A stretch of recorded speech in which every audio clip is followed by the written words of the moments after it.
15 minutes. Yep. So my name is Aiden. I am still an alcoholic. Aiden. You guys good in the back? You can hear me?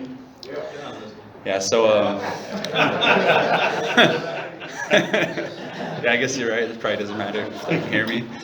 But yeah, it's, I just want to start off, it's pretty amazing. It was completely unplanned that I was going to be leading today when my brother and one of my closest friends in the world were taking cakes. And I just think that's amazing, you know, and these last 4+ years I've been able to go on this journey with my big brother right by my side.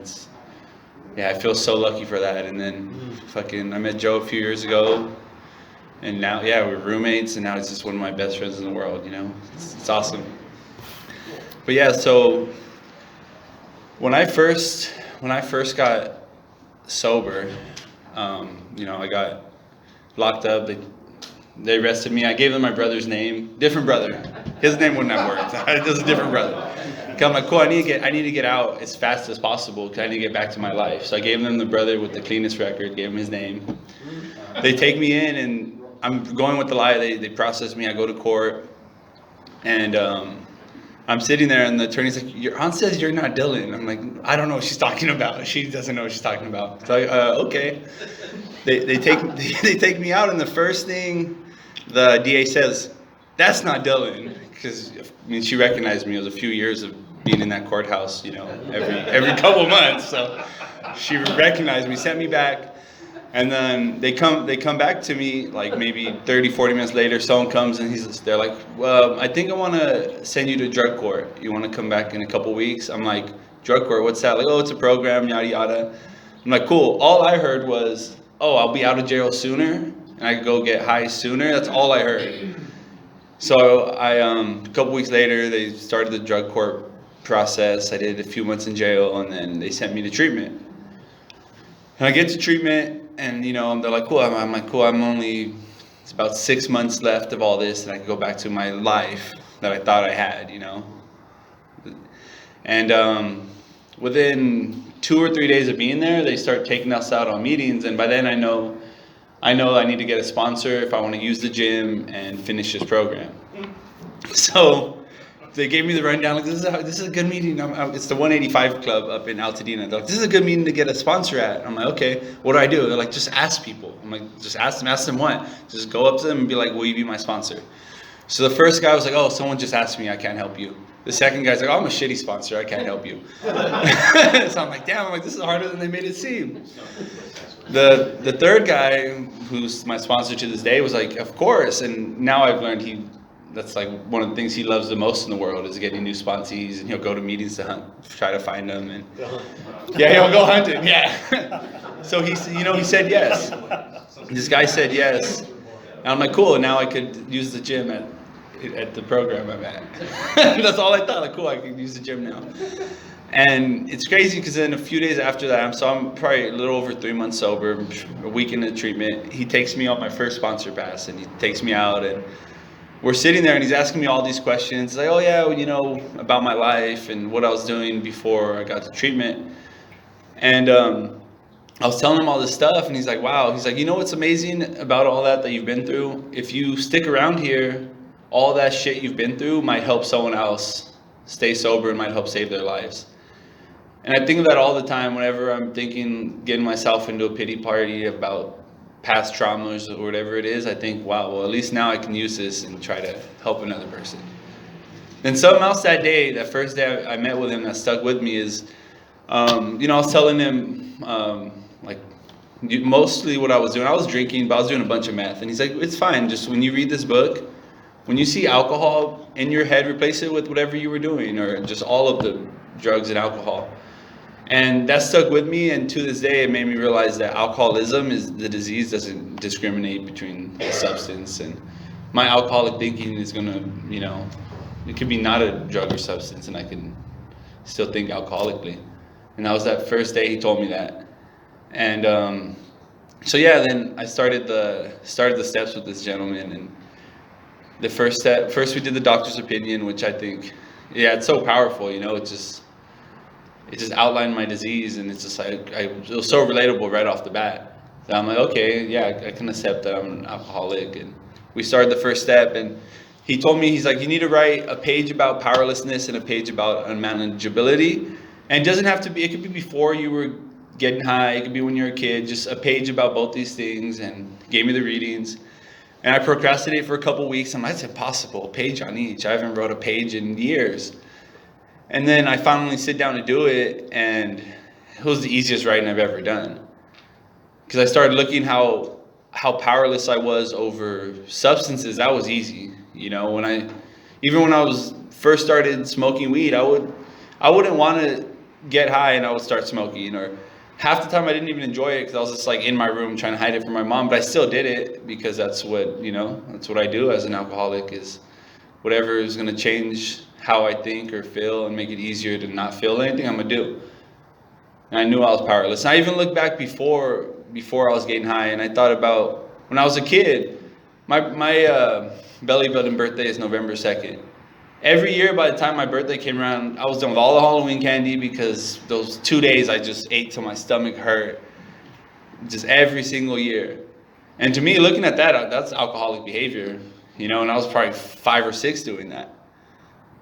And then with the unmanageability, it was pretty obvious when I was running around homeless, living out of motels, like that's some type of manageability. But I even looked before that, and just how I handled any emotional situation, and how I tried so hard to just run from like reality, and just with school, I couldn't manage school and how I did my schoolwork, and then that first step, and then he also told me, he's like, it's the only one you have to do perfect, you're powerless. And I believe it to this day. If I ever think I have any power over my disease, it's going to take me out really quick. So I try to stick with that no matter what my mind will tell me sometimes, that I'm powerless, and things can get unmanageable without any substance, that's for sure. And it's definitely happened a few times over the last few years where my life has felt unmanageable. And then we get to then we move on, just go to the second and third step. And this is where one of the biggest hurdles I jumped, which was a lot smaller once I actually started doing it with him, is the whole higher power God concept. Because, for as long as I can remember, I've been an atheist, and I'm like, okay, well, this program's all about God, and there's no way this is going to work for me. And I was told it just, all it needs to be is you need to believe in something outside of yourself. And it needs to be loving, can return you to sanity. And I was able to wrap my mind around that because I get to choose what it is, and I get to build this own concept of higher power and God. It doesn't have to be what anyone else thinks or believes, which was big for me because I spent my whole life, whenever the idea came up of God, people telling me what I believed was wrong. And that has never happened to me in AA, that someone's telling me my beliefs are wrong. And I have found ways to apply find ways to turn my will in my life over to the care of my God as I understand him. And it's great because, we get to believe whatever we want and develop that.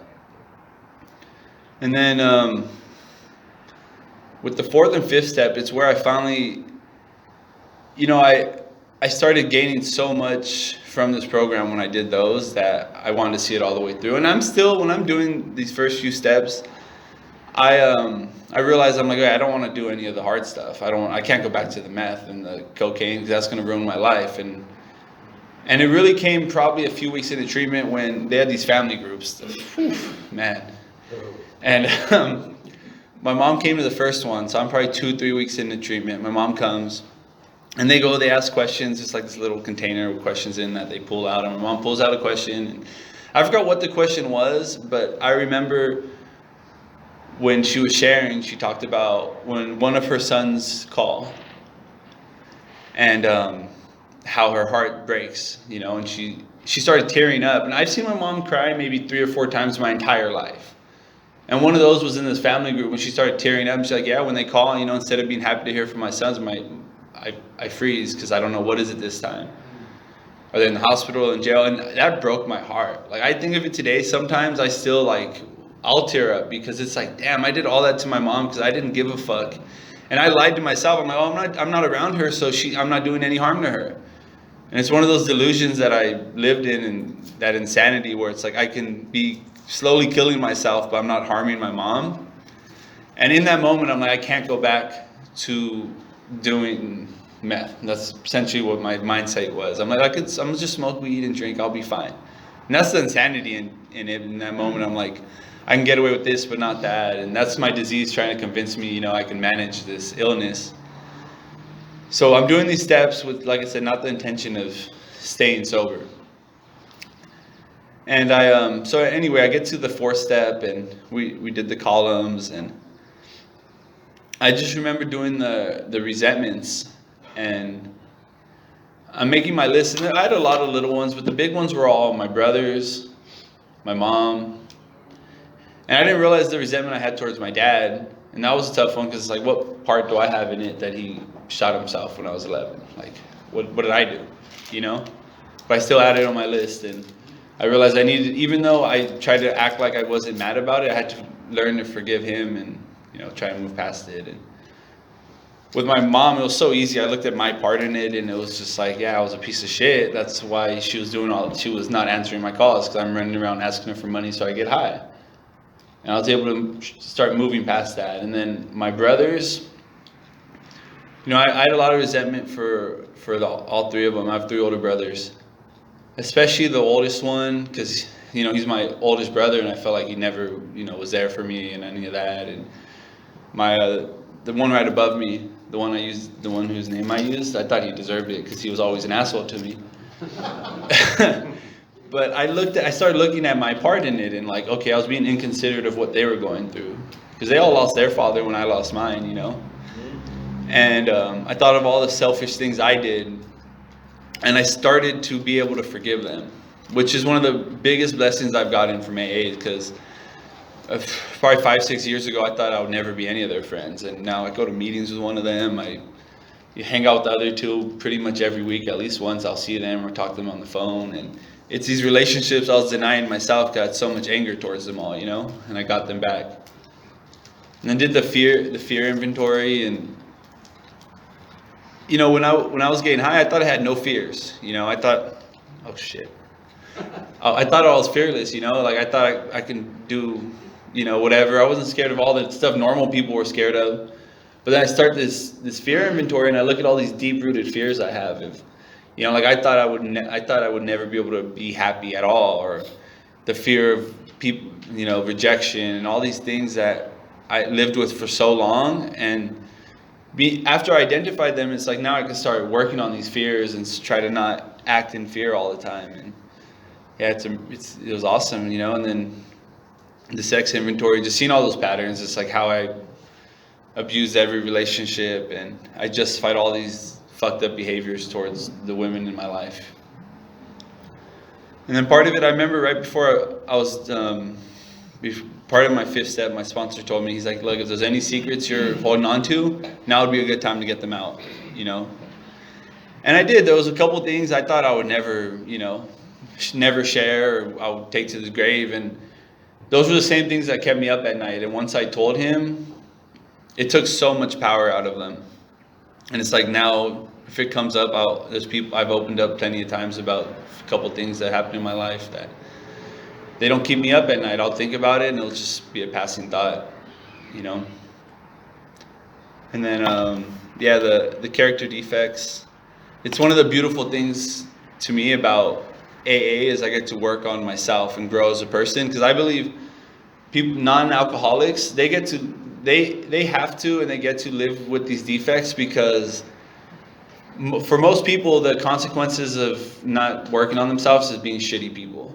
For me, if I don't start to grow and work as a person, it's going to lead to me getting high. And that's going to lead to me dying, losing my freedom, or if I'm very lucky, being very miserable. So because of that, I get to work on myself, and there's a program where there's a bunch of people that, will help me with that and, want me to do well. And then the men's, their men's are great, because it helps me get rid of that guilt for a lot of the stuff I did. Those living amends, being conscious, like I want to be a better brother, especially for my little sisters, who I thought I was doing no harm because I wasn't around them, but I deprived them of a big brother for so long that now I get to be a big brother to them, and and be the son I want to be for my mom, and those things are never going to go away because those live in amends for me forever. And then the last 3 steps is trying to keep it all up, and don't let the bullshit pile up, and I get to keep working on that relationship with my higher power, and I all the time I find new ways that my higher power comes into play in my life, and new ways to turn my will over and not be so manipulative, and then for the inventories, the spot checks are big for me, that catching when I'm being an asshole or I'm acting out of character, and catching it in the moment so I could work on it instead of ignoring it, justifying it, and just it's part of that process for me to become a better person. And then the 12th step, just trying to carry this stuff outside of these rooms, because for me it's really easy here to be open-minded and honest, but it's a little bit harder when I'm at work and I want to try to manipulate my boss to give me better hours or whatever. And Mother's Day off. Yeah, I got Mother's Day off because my boss likes me. That was cool, but but yeah, just trying to take these into all my affairs, which sometimes to me is difficult. Like I said, it's a lot easier here to be real spiritual. And yeah, just being a service, if it's making a phone call, or some of the biggest steps I've taken in recovery were my first couple sponsees, where it's like I went back through the steps with them and they shared stuff that like made me realize a lot of things about myself. And yeah, just thank you all for being here. This last year, having a home group again has been amazing. I haven't had a true home group in a couple years, and I'm out of time. So thank you all for letting me share.